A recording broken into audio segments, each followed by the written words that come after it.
Hello, இன்றைக்கி பன்னீரை வச்சு ஒரு சூப்பரான வித்தியாசமான டிஷ் ஒன்று பண்ணி காட்ட போகிறேன். ஆக்சுவலி இந்த டிஷ் பண்ணணும் இன்றைக்கி ஐடியாவே இல்லை. காலையில் பால் போட வந்து ஒரு பன்னீர் இருக்குது வேணுமான்னு கேட்டிருக்காரு. எங்கள் வீட்டில் சொல்லவா வேணும், எல்லாரும் பன்னீர்னா ஃபேவரெட்டு. ஓகேன்னு வாங்கிட்டாங்க. சரி, இந்த பன்னீரை வச்சு என்ன செஞ்சு காட்டலான்னு யோசித்தேன். எல்லோரும் நீங்கள் நிறைய சாப்பிட்ருப்பீங்க, நாங்களே நிறைய ரெசிபிஸ் போட்டிருக்கோம். பட் இது ரொம்ப வித்தியாசமான ரெசிபி. இது ஹோட்டல்ஸில் கூட கிடைக்காது, நம்ம வீட்டில் செஞ்சு தான் சாப்பிட்ணும். இது ரொம்பவே சூப்பராக இருக்கும். இந்த ரெசிபி பிடிச்சிருந்தா மறக்காமல் லைக் பண்ணுங்கள், உங்கள் ஃப்ரெண்ட்ஸோடு ஷேர் பண்ணுங்கள். நிறைய பேர் எங்கள் சேனலில் பார்த்துட்டு இருப்பீங்க, ஆனால் நீங்கள் சப்ஸ்கிரைப் பண்ணியிருக்க மாட்டீங்க. அப்படி சப்ஸ்கிரைப் பண்ணலன்னா சப்ஸ்கிரைப் பண்ணி பக்கத்தில் இருக்கிற பெல் ஐக்கனையும் கிளிக் பண்ணி வச்சுங்க. அப்போ தான் எங்களுடைய லேட்டஸ்ட் வீடியோலாம் இமிடியேட்டாக நீங்கள் பார்க்கலாம். அப்படியே இந்த ரெசிபியை பார்த்துட்டு உங்களுடைய கமெண்ட்ஸை கொடுங்க, மறக்காமல் சஜஷன்ஸ் கூட கொடுக்கலாம். நீங்கள் இப்போ வாங்க இந்த சூப்பர் டிஷ்ஷை செஞ்சு பார்த்துடலாம்.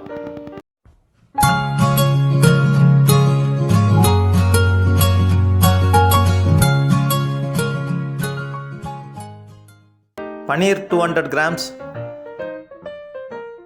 வெங்காயம் 3, தயிர் 3 டேபிள் ஸ்பூன், பிரியாணி இலை 1, பட்டை 1 துண்டு, பெரிய ஏலக்காய் 1, பச்சை மிளகாய் 2, இஞ்சி 1 துண்டு, பூண்டு 6 பல்லு, மிளகு, காஷ்மீரி மிளகாத்தூள் 1 டீஸ்பூன், பட்டர், நெய் 2 டீஸ்பூன், ஆயில், உப்பு தேவையான அளவு. இப்போ இந்த ஸ்பெஷல் பன்னீர் டிஷ் பண்ணதுக்கு நம்ம ஸ்டவ்வை கொளுத்தி ஒரு பேனை வச்சு அதில் பாதி அளவுக்கு நம்ம தண்ணியை ஊற்றிக்கலாம். ஏன்னா இதில் நம்ம வெங்காயத்தை வேக வைக்க போகிறோம். இதுக்காக நான் ஒரு 3 மீடியம் சைஸ் வெங்காயத்தை 4 வெட்டி எதெல்லாம் பிரித்து வச்சுருக்கேன். அப்போ தான் சீக்கிரம் வேகும். அதையும் எடுத்து இந்த தண்ணியில் போட்டுக்கலாம். இந்த வெங்காயத்து கூடவே ஒரு துண்டு இஞ்சி, ஒரு 5-6 பல்லு பூண்டு, அதையும் சேர்த்து வேக வைக்கணும். அப்புறம் ஒரு 2 பச்சை மிளகாவை கீரி போட்டால் போதும், அப்படியே முழுசாகவே போட்டுருங்க.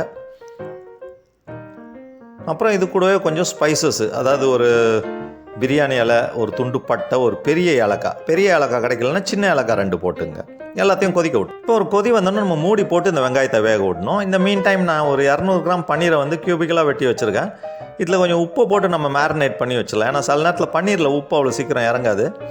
நல்லா மிக்ஸ் பண்ணி நம்ம தனியாக வச்சுக்கலாம். இது வந்து ஃபுல்லாகவே ஒயிட் கிரேவி தான். வெங்காயத்தோடு நம்ம வேறு எதையும் சேர்க்க போகிறதில்ல. ரொம்பவே சூப்பராக இருக்கும். அது 15 மினிட்ஸ்க்கு மேலே ஆகிடுச்சு. நம்ம திறந்து பார்க்கலாம். வெங்காயம் நல்லா வெந்திருக்கு பாருங்கள். நல்லா அப்படியே டிரான்ஸ்பரண்ட் ஆகிடுச்சு. இந்த ஸ்டேஜில் நம்ம ஸ்டவ் ஆஃப் பண்ணிட்டு வெங்காயத்தை எடுத்துடலாம். இந்த தண்ணியெல்லாம் நம்ம ஃபுல்லாகவே வடிகட்டி எடுத்துடணும். ஏன்னா வெங்காயத்தில் கொஞ்சம் ஸ்வீட்னஸ் இருக்கும் எப்போதுமே. அதெல்லாம் இந்த தண்ணியில் இறங்கிடும். நம்ம ஃபுல்லாக வடிகட்டிடலாம். இப்போ இந்த தண்ணியெல்லாம் நல்லா வடிகட்டிட்டு ஒரு தட்டில் போட்டு நம்ம ஆற விட்டுடலாம். அதுக்கு பிறகு இந்த வெங்காயத்தை நல்லா மிக்சியில் போட்டு பேஸ்ட்டாக அரைக்கணும். அதுக்கு முன்னாடி இந்த பிரியாணி இலை, பச்சை மிளகாய், அந்த பட்டையெல்லாம் நம்ம எடுத்துடலாம். இஞ்சி பூண்டு அப்படியே இருக்கட்டும். இது நல்லா ஆறின உடனே ஒரு 3 டேபிள் ஸ்பூன் தயிர் சேர்த்துங்க. நல்லா திக்கு தயிராக சேர்த்து நல்லா ஒரு ஃபைன் பேஸ்ட்டாக அரைங்க. இதை கிரேவி அவ்வளோ சூப்பராக வரும். இப்போ இந்த ஏலக்காவையும் எடுத்துடலாம். இஞ்சி பூண்டு அப்படியே இருக்கட்டும்.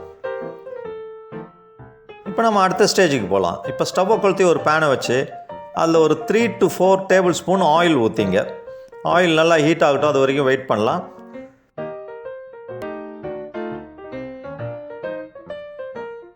எண்ணெய் ஹீட் ஆன உடனே நம்ம இந்த வெங்காயத்தை தயிரோடு சேர்த்து அரைச்சி வச்சுருந்தோம்ல, அந்த பேஸ்ட்டை ஊற்றி நல்லா நம்ம வதக்கிக்கலாம். எப்போதுமே நம்ம தயிரை வதக்கும் போது ஃப்ளேமை சிம்மில் வைக்க சொல்லுவோம். ஆனால் இந்த நேரத்தில் நீங்கள் ஹையில் வச்சே வதக்கிக்கலாம். ஏன்னா தயிர் வந்து வெங்காய பேஸ்ட்டோடு சேர்ந்துருக்கு, அதனால் திரிஞ்சு போகாது.